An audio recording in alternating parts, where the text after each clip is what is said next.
Pemirsa ring masan pandemi COVID-19 puniki akeh pekaryan anyar sani kemargiang kerama. Sudah tunggal nyaning limbakang Trigona lafiska utawi sani ketah kesengguh kele.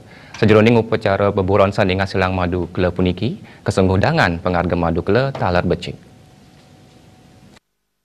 Limbakang Trigona lafiska kemargiang ring widangan di Sadat Gadungan, Kecamatan Slemadeg Timur, Kabupaten Tabanan.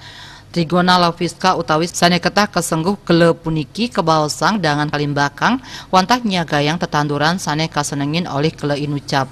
Berbekal desa Gadungan iwayan muliartana maosang sajeroning limbakang kele puniki nenten mewah malih mikayunin indik tetanduran nyane santukan Presiden Kapolihang ring Palemahan. Satios kapiare mangde ngasilang madu kewentenan Trigona lafiska puniki taler karencanayang kedadosang wisata edukasi.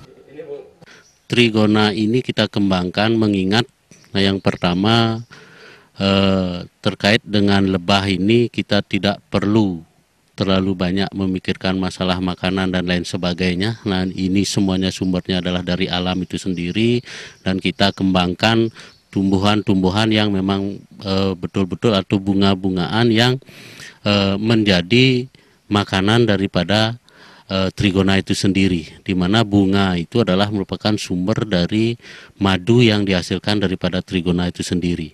Harapan kita nanti melalui Trigona ini kita bisa jual melalui pariwisata terkait dengan edukasi daripada pengembangan daripada Trigona ini sendiri. Untuk saat ini di desa kita, Desa Gadungan, sudah ada 2 kelompok daripada pengembangan Trigona ini. Yang pertama adalah namanya kelompok Batu Ayo Vik Community, yang kedua Mekar Community. Wisatawan sanerau ke Gadungan Presiden melajah indik wentenan saha panglimbakan Trigona lafiska puniki. Ngawit pemindahan koloni, cara panen madu miwah parikrama sanitiosan. Sukma miwah Juliana nguningayang.